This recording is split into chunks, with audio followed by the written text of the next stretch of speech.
Back to news. Potti Sriramulu వర్ధంతి సందర్భంగా ఆ కార్యక్రమంలో ఏపీ సీఎం చంద్రబాబు మాట్లాడుతున్నారు. లైవ్ చూద్దాం.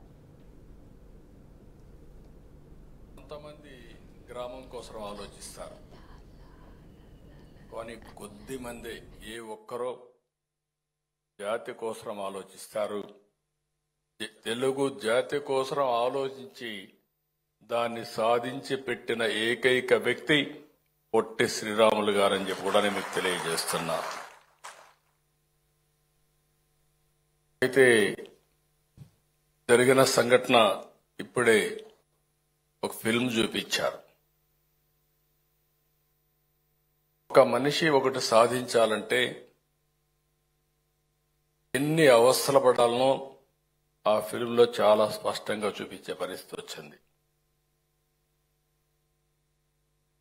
58 రోజులు ఉదయం బ్రేక్ఫాస్ట్ చేసి మధ్యాహ్నం భోజనం చేయకపోతే తట్టుకోలేం.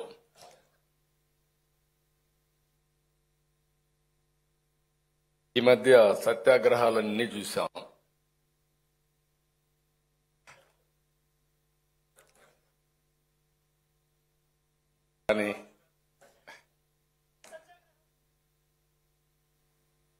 కానీ ఒక సంకల్పం, ఆ సంకల్ప సిద్ధి కోసం త్యాగం చేసిన ఏకైక నాయకుడు పొట్టి శ్రీరాములు గారు. అందుకే పొట్టి శ్రీరాములు గారు అమరజీవి అయ్యారు. ఆయన ఆత్మార్పణ ఈరోజు దేశం మొత్తం భాషా ప్రయుక్త రాష్ట్రాల ఏర్పాటుకు దోహదం చేసింది. ఒక వ్యక్తి యొక్క త్యాగం, ఆ త్యాగం కూడా చేయకుండా ఇచ్చుంటే చాలా బాగుండేది. కానీ ఆయన సంకల్పం చూసినప్పుడు మీరు ఎన్ని విధాలా ఇది చేసినా పర్వాలేదు, నా సంకల్పం కోసం ఒకవేళ ఓసారి అనుకుంటాం, బతికుండి సాధించలేకపోతే నేను చచ్చిపోయిన తర్వాత ఆయన గుర్తుపెట్టుకుంటారనే ఉద్దేశంతో ఆయన ఆ రోజు త్యాగం చేసి సాధించి పెట్టాడు మనకు. ఓసారి చాలా బాధేస్తుంది అవన్నీ చూసినప్పుడు. మంచి చేస్తే చాలా ఇబ్బందులు కూడా ఉంటాయి. ఆయనకు తప్పలా కడానాన్ని 58 రోజులు చేస్తే ఒక్క ప్రకాశం పంతులో ఒకరిద్దరు తప్ప ఎవరు పోలేదంటే, తర్వాత ఆయన చనిపోయిన తర్వాత అంత దారుణంగా చనిపోతే కనీసం ఆయన్ని తీసుకుపోవడానికి మనుషులు రాలేదు, కాడి మొయ్యడానికి మనుషులు రాలేదంటే ఎంత భయంకరమైన పరిస్థితులు ఉన్నాయో మనం గుర్తుపెట్టుకోవాల్సిన అవసరం ఉంది. అలాంటివన్నీ చూసినప్పుడు అలాంటి నాయకుల్ని శాశ్వతంగా గుర్తుపెట్టుకున్న విధంగా చేయాలని ఆలోచించినప్పుడు నేను కేబినెట్ లోనే కాకుండా పవన్ కళ్యాణ్ గారైతే ఈ స్ఫూర్తిని రాష్ట్రం మొత్తం నింపవలసిన బాధ్యత మనకుందని చెప్పిన మొదటి వ్యక్తి పవన్ కళ్యాణ్ గారు. చాలా స్పష్టంగా అది లేకపోతే జాతి మనుగడే లేదని చెప్పి గట్టిగా చెప్పి మేమందరం కూడా తర్జన భర్జనలు చేశాం. అది కూడా మీరు చూసినప్పుడు ఓసారి చరిత్రలు చాలా జరుగుతూ ఉంటాయి. నేను ఆ విషయాలు కూడా మీకు చెప్తాను.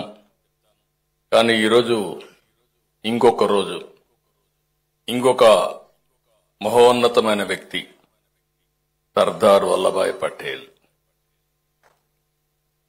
వీళ్ళిద్దరిని చూస్తే రెండు కూడా వర్ధంతి రోజు.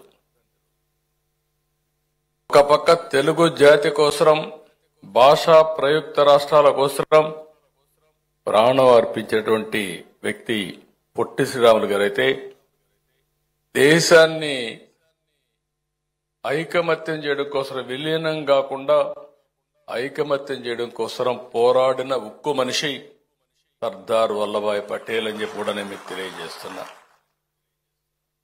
ఆయనలో కూడా మీరు చూసినప్పుడు బ్రిటిష్ వాళ్ళు స్వాతంత్ర్యం ఇచ్చామని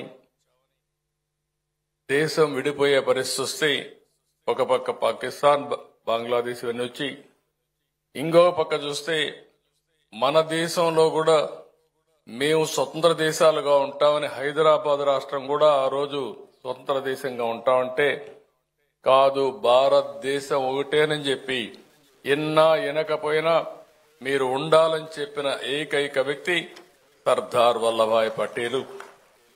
అందుకే ఆయన కూడా ఒక ఉక్కు మనిషిగా మిగిలిపోయే పరిస్థితికి వచ్చారు. ఇంకొక పక్క మన రాష్ట్రానికి వచ్చినప్పుడు ఏం జరిగిందని మనం ఒకసారి ఆలోచిస్తే, ఆ రోజు మొత్తం ప్రెసిడెన్సీ మెడ్రాస్ ప్రెసిడెన్సీ, ఒరిస్సా దగ్గర నుంచి అటు కేరళ వరకు మెడ్రాసే రాజధానిగా ఒక ప్రొవిన్షియల్ ఇదిగా పెట్టి పరిపాలించిన రోజులు. అయితే అందరం మెడ్రాస్ పోయినప్పుడు ఒక్కోసారి తెలుగు జాతికి విచిత్రమైన పరిస్థితులు ఉన్నాయి. ఈరోజు మనందరం గుర్తుపెట్టుకోవాల్సిన అవసరం ఉంది. రాజుల కాలంలో ఎవరు బలవంతులుంటే వాళ్ళు యుద్ధాలు చేసి గెలిచేవాళ్ళు. అక్కడి నుంచి తెలుగు జాతి అనేక సందర్భాల్లో మీరు చూసినప్పుడు విడిపోయింది, కలిసింది, చాలా ఇబ్బందులు పడ్డాం. జాతి ఉనికిని ప్రశ్నార్థకంగా తయారయ్యే పరిస్థితి వచ్చింది. మెడ్రాస్ లో ఉన్నప్పుడు మనకి ఏ పని కావాలన్నా మెడ్రాస్ పోయే పరిస్థితికి వచ్చాం.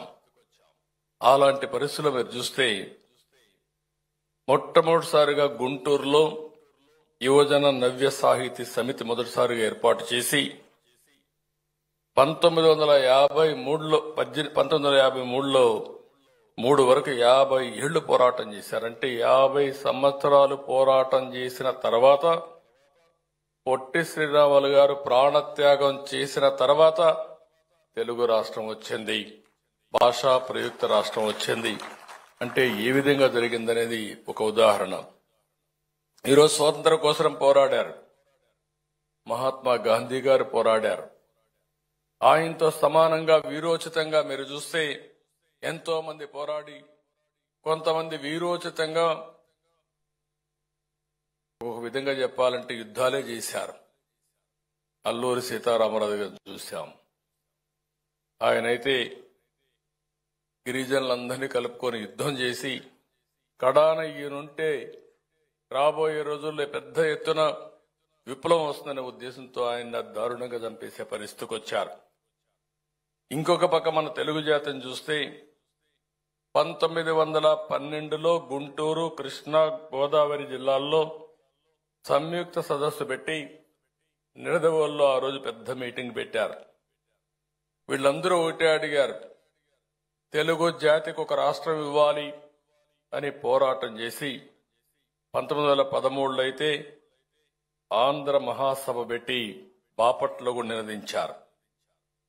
ఒక విషయం మీరు చూసినప్పుడు పట్టాభి సీతారామయ్య గారు ఒక మాట అంటారు, మనకు తమిళ మంత్రులు ప్రత్యేక రాష్ట్రం ఇచ్చే లోపే బ్రిటిష్ వాళ్లే స్వతంత్రం ఇస్తారని చెప్తే కడాన అదే నిజమయ్యే పరిస్థితికి వచ్చింది. మన వాళ్ళు కూడా మనకు సహాయం చేసే పరిస్థితి లేకుండా ముందు ఆయన చెప్పినట్టు బ్రిటిష్ వాళ్ళు ఇచ్చే పరిస్థితికి వచ్చింది.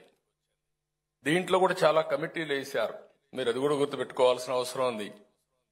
1948 మార్చిలో విశాఖపట్నం వచ్చిన నాటి ప్రధానమంత్రి నెహ్రూకి ప్రత్యేక రాష్ట్రం కోసం నిరసన తెలియజేశారు.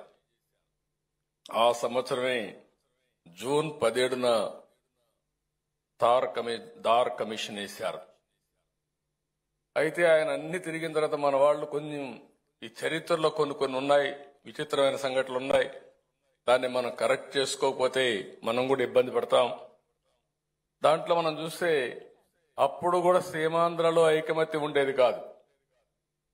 అది చూసి అతను 1948 డిసెంబర్ 10వ తారీఖున ప్రభుత్వానికి రిపోర్ట్ ఇచ్చాడు, ప్రత్యేక రాష్ట్రం అవసరం లేదని. అంటే మన ఐకమత్యమే మనకు శాపంగా మారింది. కడాన పొట్టి శ్రీరాములు గారు త్యాగం చేశారు కాబట్టి, ప్రాణత్యాగం చేశారు కాబట్టి, ప్రజల్లో ఒక విప్లవం వచ్చింది కాబట్టి మనకి ఇది వచ్చే పరిస్థితికి వచ్చింది. దాని తర్వాత మీరు చూస్తే నెహ్రూ, పటేల్, పట్టాభితో ఏర్పాటైన కమిటీ మద్రాసు నగరాన్ని వదులుకుంటే తెలుగు రాష్ట్రం ఇస్తామని ఒక కండిషన్ పెట్టారు. చాలా నగరాలు వదులుకున్నాం మనం. చరిత్రలో మీరు ఒకసారి చూస్తే అభివృద్ధి చేయడం, అక్కడి నుంచి మళ్లీ రావడం, మళ్లీ అభివృద్ధి చేయడం ఇది ఒక విధంగా చరిత్రలో మనకు పడిన ఇబ్బందులు కూడా ఇవన్నీ కారణాలు. దానిపైన కమిటీ వేసి మళ్లీ పెండింగ్ పెట్టాడు నెహ్రూ గారు. అవన్నీ పెండింగ్ పెట్టిన తర్వాత మీరు ఒకసారి చూస్తే పొట్టి శ్రీరాములు గారు చేసిన త్యాగంతో అది కూడా మనం చూసినప్పుడు ఈయన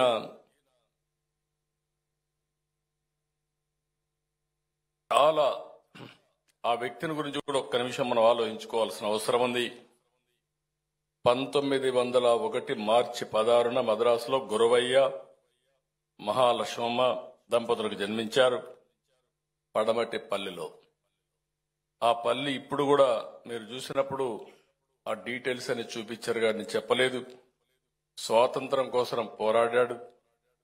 సామాజిక ఉద్యమంలో పోరాడి ఎవరైతే షెడ్యూల్ కులాలున్నారో ఆ రోజుట్లోనే వాళ్ళ హక్కుల కోసం పోరాడినటువంటి ఒక సామాజిక వాది, మానవతావాది పొట్టి శ్రీరాములు గారని చెప్పి కూడా నేను మీకు తెలియజేస్తున్నా.